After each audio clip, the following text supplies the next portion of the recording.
নমস্কার বন্ধুরা, আমি শম্পা আর শম্পার সাথে বাঙালিয়ানার আরও একটি নতুন পর্বে তোমাদের স্বাগত জানাই। আমি আজকে নলেন গুড় দিয়ে সিমুইয়ের পায়েস রান্না করে দেখাবো। আর শীতকালে নলেন গুড়ের পায়েস কিন্তু ভীষণ ভালো লাগে। তাহলে চলো দেখে নিই। প্রথমে আমি গ্যাসে একটা কড়াই বসিয়েছি। কড়াইয়ে দিয়ে দিলাম 1 টেবিল চামচ ঘি। ঘিটা গরম হয়ে গেলে এই ঘিয়ে প্রথমেই ভেজে নেব কিছু কাজু আর কিশমিশ। কাজু কিশমিশটা ঘিয়ে 1 থেকে 1.5 মিনিট নাড়াচাড়া করে ভেজে নিলেই কিন্তু ভাজা হয়ে যাবে। কাজু কিশমিশ ভাজতে কিন্তু সময় লাগে না। কাজু আর কিশমিশটা ভাজা হয়ে গেছে। এবারে কাজু কিশমিশগুলোকে আমি তুলে নেব।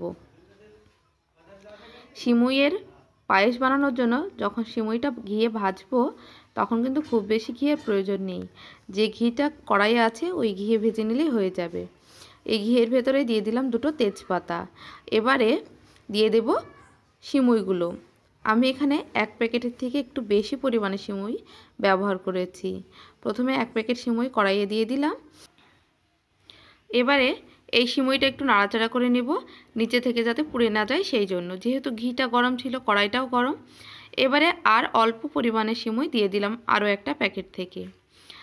এবারে সিমুইগুলো কিন্তু গ্যাসের ফ্লেমটা মিডিয়ামে রেখে নাড়াচাড়া করে ভেজে নিতে হবে, না হলে সিমুইটা কিন্তু খুব তাড়াতাড়ি নিচে থেকে লাল হয়ে যাবে, কিন্তু সব সিমুইগুলো ভাজা হবে না।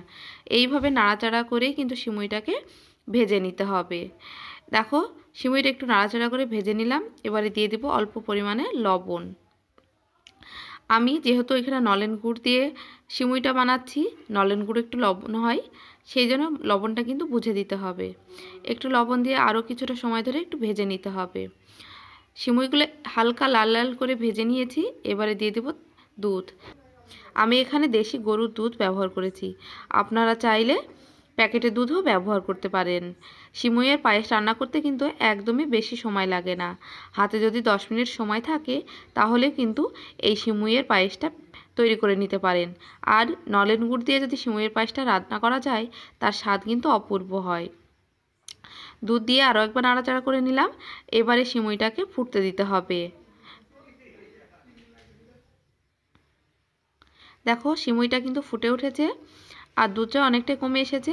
এই সময় দিয়ে দিব একটা নলেন গুড়ের পাটালি থেকে আমি কিছুটা গুড় ভেঙে রেখেছিলাম, সেই গুড়টা দিয়ে দিলাম পরিমাণ মতো। আর দেব আগে থেকে যে কাজু কিশমিশটা ভেজে রেখেছিলাম সেগুলোও দিয়ে দিলাম। এবারে আরও কিছুটা সময় গ্যাসের ফ্লেমটা মিডিয়ামে রেখে রান্না করে নিতে হবে। আর 2 মিনিট রান্না করলে গুড়টা কিন্তু গলে যাবে আর একদম সিমুইয়ের পায়েসটাও রেডি হয়ে যাবে।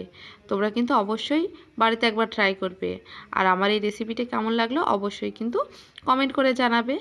দেখো এখানে সিমুইয়ের পায়েস কিন্তু একদম রেডি হয়ে গেছে, কালারটাও কিন্তু পাল্টে গেছে। গ্যাসের ফ্লেমটা এবার বন্ধ করে দিলাম। আমার এই রেসিপিটি যদি তোমাদের ভালো লেগে থাকে অবশ্যই একটা লাইক করে দেবে। আর ওপর থেকে একটু কাজু কিশমিশ ছড়িয়ে নিয়ে সিমুইয়ের পায়েসটাকে পরিবেশন করুন। আমার চ্যানেলে নতুন বন্ধু হয়ে থাকলে চ্যানেলটিকে সাবস্ক্রাইব